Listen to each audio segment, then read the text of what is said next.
اعوذ باللہ من الشیطان الرجیم بسم الله الرحمن الرحیم. بار بار مونږ یا افسران زمون ټول چیرې لکه دا وایو چېره د یا د امامانو د استادانو د هغې په ذریعه چې هوایي فایرنګ یا ون ویلینګ دا ښه شی نه دی. خو زه څه ووایم چېره لکه په هغې باندې هېڅ عمل درآمد چیرې دا نه کېږي چې په خپلو اوږو باندې مونږ د خپلو بچو کټونه اوچتو چې ګورې په هوایي فایرنګ کې بچه ته چیرې لکه د یو خو ښادي بل کور په غم واړئ او د عمر چیرې لکه غمجن کي نو روکه دې داسې ښادي شي. خو زه تاسو ته یم چېره که تاسو چیرې زر پیټی کاټوس چیرې په فایرنګ باندې والوزول یو جوړه جامې ته نه جوړېږي. او الله ګوارې چې لکه دا د هغه چا نه تپوس وکړئ چې د چا باندې د الوا د غم راغلي یا راشي خو یې پرې خپلو سترګو وینو خو سره د هغې چیرې زموږ عقل نه راځي او مستیم ده. مشرانو ته هم دا خواست کوو چې لکه لا تاڼۍ ته څوک را رسېدلي نه وي چې دوی به ورپسې راخلاصي نو د څه د تاسو لکه د دې معاشرې اصلاح به څنګه کېږي چې نشاندهي هم نه کوئ پولیس سره مدد هم نه کوئ. پخوا خو به چې چا ډز وکړو ډز بندي به و چې چا به چې یو ډز وکړو د هغې به یې چېرې باقاعده چېرې جرمانه لګوله او دا سوال نه پیدا کړي چې یو سړی وي زما خادي او په دې کې چېرې زما اړه نه و دا پلنکي پکې ډزې کړي دي. الله ګوارې چې دغه ډز چې دی وته چې دا په ما ډز که چا ډز وکړو سوال نه پیدا کېږي چې څوک ډز وکړي او قسم دی چې درته څوک ډزې کوي او ستا خادي نه ته سوی دی ورپسې دواګانې کوي چې کمې خیرې او کم چېرې په خوله ولا ناروا کانزل ورځي درپسې کښېني ولې ځان له خپله عزت چیرې په بل خرابی چې یاره په کانزلو باندې لړی ځان نو مهرباني وکړئ دا یو لعنت دی. بار بار درته وایم چې یاره دا لعنت دی دا خپل بچي چیرې په خپل لاس مه وژنئ چته به چیرې دا ګولۍ د چا د غم سبب ګرځي د دې هوایي فایرنګ نه چیرې اجتناب وکړئ.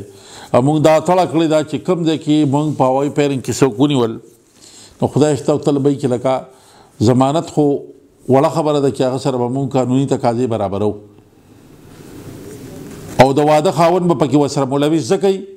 چې د هغه په ایما باندې کوي که راغله نه وي نو ولې به ډاس کوي. او په مور پلار څه ډیوټي ده د مور پلار چې یو سړی د کور نه تماچا یا ټوپک وړي دا تپوس نه کېږي دا سړی ته چې ته چېرې د انډیا جنګ له رواني په کاردانو کې دا وته چې بچې مه وړه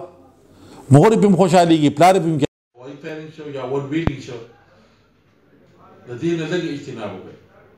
بلکل دا یو لعنت دی لکه رواني که ته دې ځای چېته به چې دی یقین وساته بیا پکې د ښکلولو ځای نه وي نو چې وروستو بیا په ځمکه چکونه لګوې نه مخکې مهرباني وکړه چې دغه شي دی واړوه دا دومره ښه شی نه دی. او هوایي فایرنګ کې دی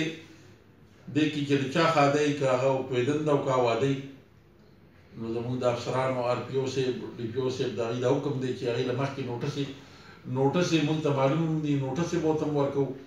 خو د هغې نه علاوه ولې ته چېرې لکه انسان نه ته په خبره نه پوهېږي چې بار بار د موږ وایو ته نه پوهېږي چېرې په دې معاشره کې په څومره خلک چېرې د دې ښکار شو اخر په څه په هوایي ګولۍ یو سړی مړ شي په څه نو د یو نقصان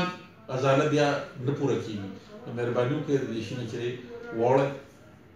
لږ پرې خپلو بچو باندې پرې خپله معاشره خفه شئ. یقین وساته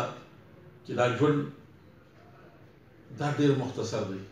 چاته به چې ته بیمار یې چاته به چېرې چا باندې څه مصیبت وي لږ مهرباني وکړئ د ګاونډي هم خیال وساتئ ته د ګاونډي خیال نه ساتئ. پخوا به چې چېرته څه شی روان و جنګ به روان و جومات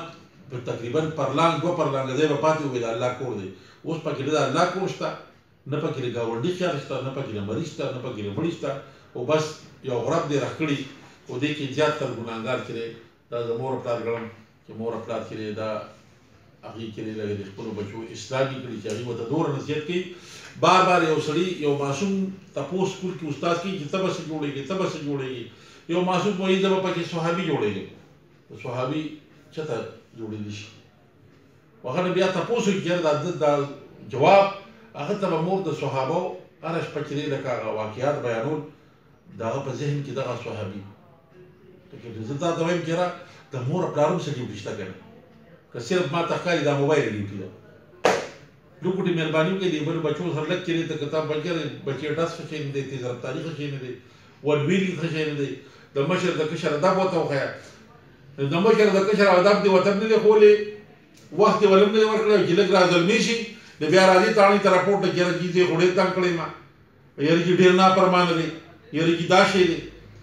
نو چې وروستو بیا ژاړئ نو مخکې چې دی لکه مخکې په ځان خفه شه راول د بچي بس په ځان ډول خفه شه